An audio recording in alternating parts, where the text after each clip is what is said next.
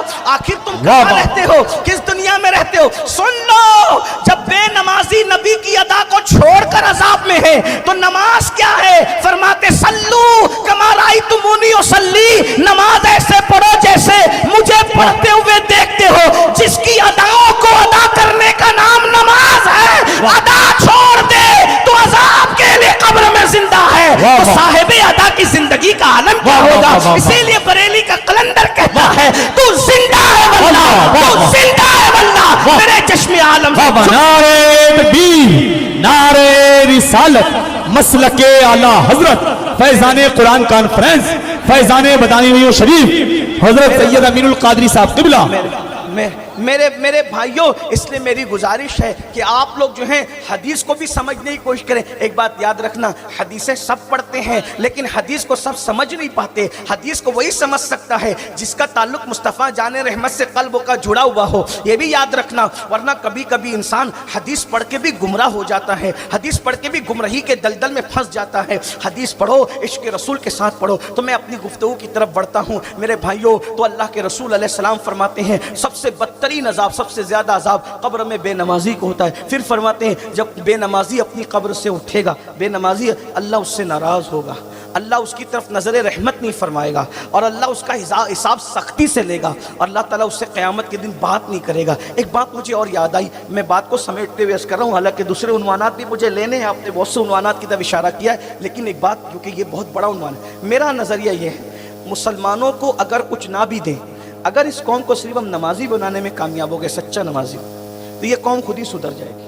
کیونکہ قرآن کہتا ہے ان الصلاۃ تنہا عن الفحشاء والمنکر، کہ نماز ہر برائی اور بے حیائی سے روک لیتی. ایک جوان کی شکایت کی گئی بارگاہ رسالت میں کہ یا رسول اللہ، یہ ایک جوان ہے، یہ گناہ کرتا ہے. تو سرکار نے فرمایا صلی اللہ علیہ وسلم، کیا وہ نماز بھی پڑھتا ہے؟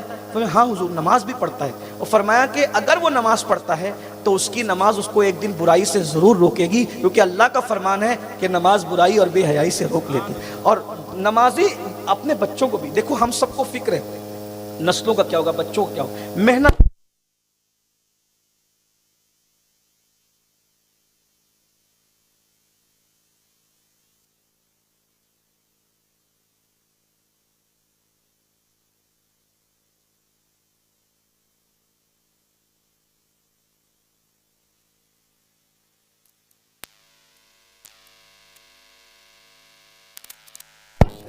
بھول جاتا.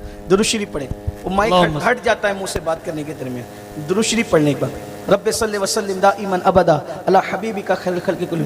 تو عرض یہ کر رہا تھا میرے بھائیوں، ایک بار درود شریف پڑھیں، پھر پڑھیں صلی اللہ علیہ نبی علیہ وصحبہ وبارک وسلم صلاۃ و سلام علیک یا سیدی یا رسول اللہ. ہمیں یہ ہے کہ ہمارے بچے نیک بنے، پرہیزگار بنے، متقی بنے. محنت کیجئے، خود بھی نمازی بن جائیں، بچوں کو بھی بنائیے، نیک ہو جائیں. نماز کے زینے پہ جو پہنچا وہ اللہ والا ہو گیا، اللہ تک پہنچ گیا. اور ایک بات یہ بھی آپ کو بتاؤں، جو نماز نہیں پڑھتا، اللہ کے رسول نے فرمایا بہت خاص بات.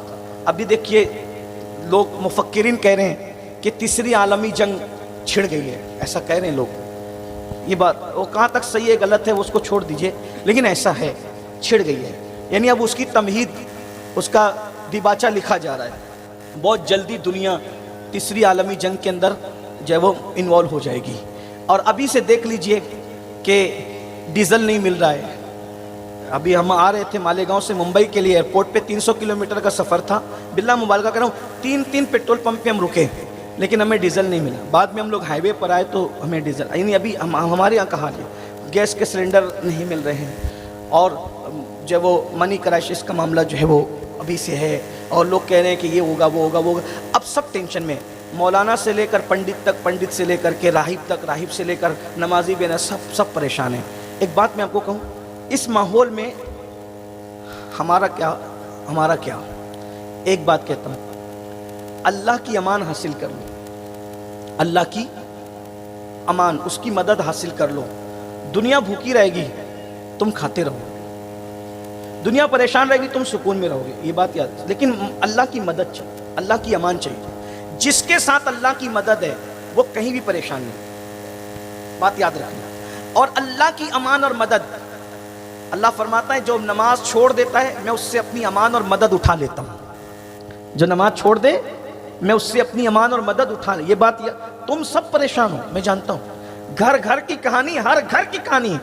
مولانا بہت پریشان ہے، بزنس اچھا نہیں چل رہا، بیٹی کو رشتہ نہیں ہے، بیٹا ہے بہت پریشان کرتا ہے۔ ایک بات کہوں، تو خدا کا نافرمان ہوا، خدا نے تجھے سزا کیا دی؟ قبر میں تو وہ بھی دے گا، بہت بڑی دے گا، لیکن دنیا میں قدرت نے تجھے سزا یہ دی ہے کہ میں نے تجھ پہ احسان کیا نا، تجھے پالا پوسا بڑا کیا، تیری ماں کے پیٹ میں تیری خوبصورت شکل بنائی، روزانہ آئینے میں دیکھ دیکھ کے اپنے آپ کو اتراتا ہے، لیکن تو میرا غدار ہوا نا، بے وفا ہوا، تو میں نے سزا کیا دیا؟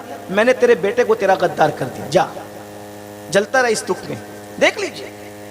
اور حدیث پاک ہے کہ اللہ بے نمازیوں کی اولاد کو ان کا غدار اور نافرمان کر دیتا ہے۔ آپ کہاں ہو؟ ایک نماز کا دامن پکڑ لو، ساری مصیبتوں سے دنیا میں بھی بچ جاؤ گے اور آخرت میں بھی بچ جاؤ گے۔ جی بے شک۔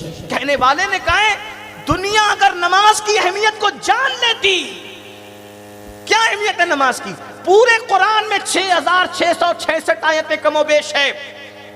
پورے قرآن میں کسی عبادت کا حکم ایک بار، دو بار، تین بار، چار بار، صرف نماز وہ عبادت ہے۔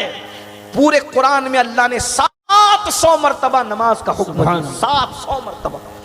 آپ کہتے ہیں مولویوں کو جب دیکھو جب نماز کی بات کرو، مولا بھی نماز کی بات کرتا ہے۔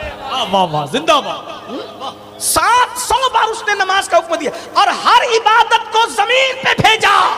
جو بھی عبادت دینی ہوئی جبریل سے کہا جاؤ اور کہو یہ عبادت کرنا، یہ عبادت، لیکن جب نماز دینا ہوا تو جبریل کو نہیں بھیجا، ہم خود دیں گے، واہ، ہم خود دیں۔ ایک بات کہوں، ملانے کے لیے، صرف سمجھانے کے لیے کہہ رہا ہوں، آپ کو کوئی چیز دینی ہوتی ہے کسی کو، کبھی شہزادے کو دے دیا، کبھی مولانا کو دے دیا، کبھی اس کو، لیکن کہا بہت خاص چیز دینی ہے، بڑی چیز، بہت قیمتی چیز دینی ہے، نہیں یار اب شہزادے کو نہیں انوالو کرنا، اب مولانا کو نہیں انوالو کرنا، اب خادم کو نہیں، اب کیا کرنا ہے؟ ہم نے خود دینا ہے، کیونکہ بات بڑی ہے نا، قربان بلا تمثیل بلا تم، ہر عبادت قیمتی تھی، لیکن نماز کتنی قیمتی تھی، اہمیت بتانا تھا۔ حبیب جب نماز دیں گے تو پھر جبریل کو نہیں بھیجیں گے، پھر تمہیں بلائیں گے، اور پھر وہاں بلائیں گے جہاں جبریل کا پر تو پر ہے، توجہ کرنا، ہائے ہائے بدایوں والو توجہ کرنا، جہاں جبریل کا پر تو پر ہے، جہاں جبریل کا تصور بھی نہیں جا سکتا، تصور جبریل سے پرے تمہیں بلائیں گے۔ میرے امام کہتے ہیں وہاں جبریل کیا جا سکتے تھے؟ کہتے ہیں پوچھتے کیا ہو عرش پر، یوں گئے مصطفیٰ کے یوں۔ واہ واہ، بدایوں والے شاعری سے واقف ہے، یہ مشاعرے کی زمین ہے، میں کلام امام پڑھ رہا ہوں، توجہ فرمائے، کہتے ہیں پوچھتے کیا ہو عرش پر، یوں گئے مصطفیٰ کے یوں، کیف کے پر جہاں جلے کوئی بتائے کیا کہ یوں۔ واہ، ہاں سمجھتے ہیں نا شاید؟ اگر واقعی علم و ادب یہاں موجود ہے تو ایک بات کہتا ہوں، کیف کس کو کہتے ہیں؟ کیف، کیف سمجھتے ہیں؟ کیف لذت، ٹیسٹ، اس کو کہتے ہیں کیف۔ دودھ پیا اور کیا کیف آیا؟ کوئی بیان کر سکتا ہے دودھ کی لذت؟ بتاؤ، بیان کر کے بتاؤ۔ تربوزہ کھایا، اس کی لذت آئی، بیان ہو سکتی ہے؟ بتاؤ تربوزے کی لذت کیا ہے؟ اور سید صاحب کہیں گے، مولوی کہیں گے او مولوی تو کدھر سے آیا؟ کیف بیان نہیں ہوتا، اور جو بیان ہو جائے وہ کیف نہیں ہوتا۔ تو کہا کہ تربوزے کی کیف اور لذت کیسے ملے گی؟ کہا یہ تھیری نہیں ہے، پریکٹیکل ہے، کھا تو پتا چلے گا، جو کھائے اس کو پتا چلے، ہے نا؟ اب جب کیف بیان نہیں ہوتا تو کیف کا پر کدھر ہوگا بھائی؟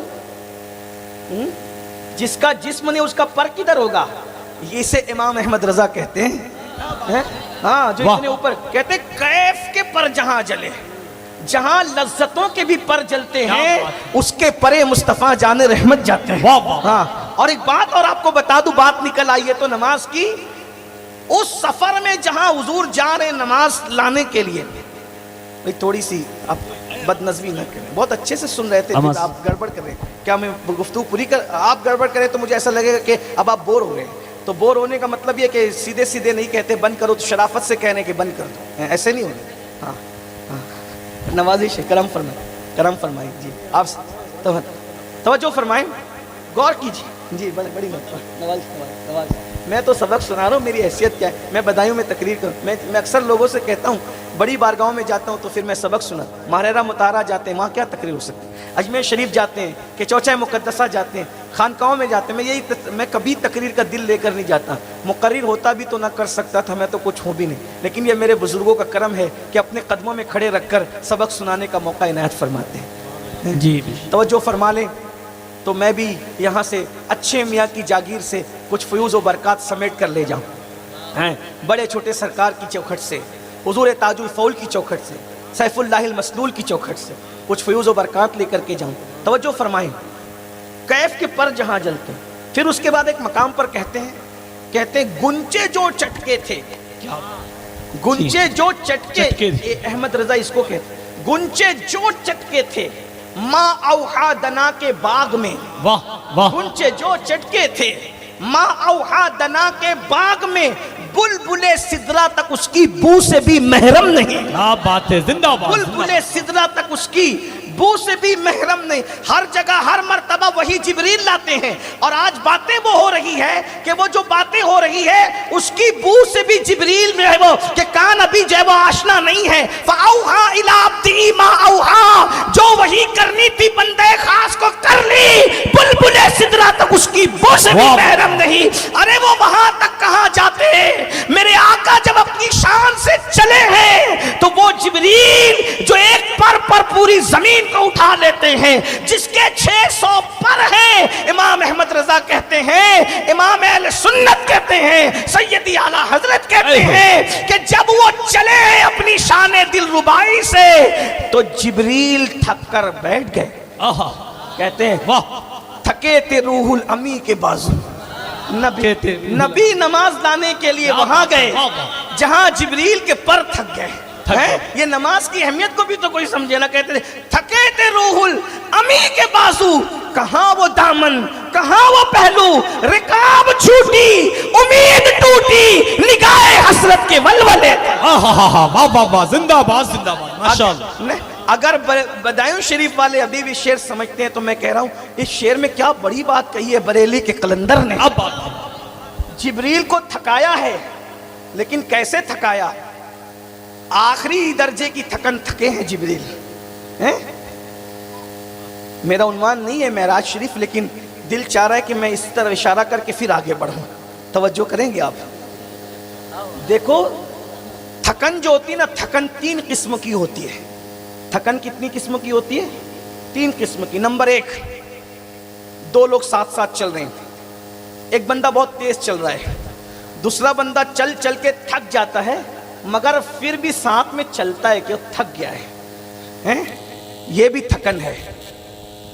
صحیح ہے؟ کہیں غلطی کروں شعر بیان کرنے میں تو اصلاح کر دیجئے گا، آپ سے زیادہ مجھے نالج نہیں ہے، لیکن ذرا غور کریں، تھکن کی یہ بھی تو ایک قسم ہے نا، لیکن تھک کے بھی چل رہا ہے، پیچھے پیچھے چل رہا ہے مگر چل رہا ہے، تھک رہا ہے، چل رہا ہے، ٹھیک، یہ سمجھانے کے لیے، ملانے کے لیے نہیں کہہ رہا ہوں، یہ ایک پہلے قسم کی تھکن۔ دوسری قسم کی تھکن جب ساتھ ساتھ چل نہ سکے، اتنا تھک جائے تو آدمی چلنے والے کا دامن پکڑ لیتا ہے، تو دامن کے بھروسے وہ کھینچتا ہے، یہ دوسری قسم کی تھکن ہے۔ اور آخری قسم کی تھکن یہ ہوتی ہے کہ اب دامن سے کھینچا بھی نہیں جا رہا ہے تو جانے والا تیزی سے چلا جاتا ہے، دامن ہاتھ سے چھوٹ جاتا ہے، تھکنے والا تھک کے بیٹھ جاتا ہے، اب پیر تو چل نہیں سکتے، ہمت تو جواب دے دی گئی، تو کیا ہوتا ہے جب جانے والا تیزی سے جاتا ہے اور دامن بھی اس کا ہاتھ سے چھوٹ جاتا ہے تو وہ جانے والے کو صرف حسرت کی نظر سے دیکھتا ہے، اس کی نظریں دیکھتی ہے، وہ نہیں جا سکتا ساتھ میں۔ یہ تھک کے بیٹھ کر جانے والے کو حسرت کی نظر سے دیکھنا، یہ آخری نمبر کی تھکن ہے کہ اب اس کے آگے وہ کام، اس کی طاقت جواب، بات سمجھے؟ پہلے نمبر کی تھکن تھکن ہے ساتھ میں مگر پھر بھی چلنے کی طاقت ہے۔ دوسرے نمبر کی تھکن پیچھے ہو گیا ہے مگر دامن پکڑ کر کے اس سے کھینچا جا رہا ہے، اور تیسرے نمبر کی تھکن اب تو دامن بھی ہاتھ سے چھوٹا اور حسرت سے بس نگاہیں دیکھ رہی ہے۔ میرے امام کہتے جب نبی جا رہے تھے نا تو جبریل کی تھکن پہلے اور دوسرے نمبر کی نہیں تھی، آخری نمبر کی تھی، اور تینوں بیان کیا کہتے ہیں تھکے تھے روح الامی کے بازو، کیا بات، پہلے نمبر کی تھکن بیان کی، کہاں وہ دامن، دامن پکڑا، کہاں وہ دامن، کہاں وہ پہلو، دوسرے نمبر کی تھکن، پھر کہتے ہیں رکاب چھوٹی امید ٹوٹی نگاہیں حسرت کے ولولے تھے۔ بابا نعرے تکبیر، نعرے رسالت، مسلک اعلی حضرت، عشق محبت، عشق محبت، نعرے تکبیر، زندہ باد زندہ باد۔ شان کریمانہ سے چلے تو حلیمہ کی بکریاں آگے آگے چلتی ہے، نبی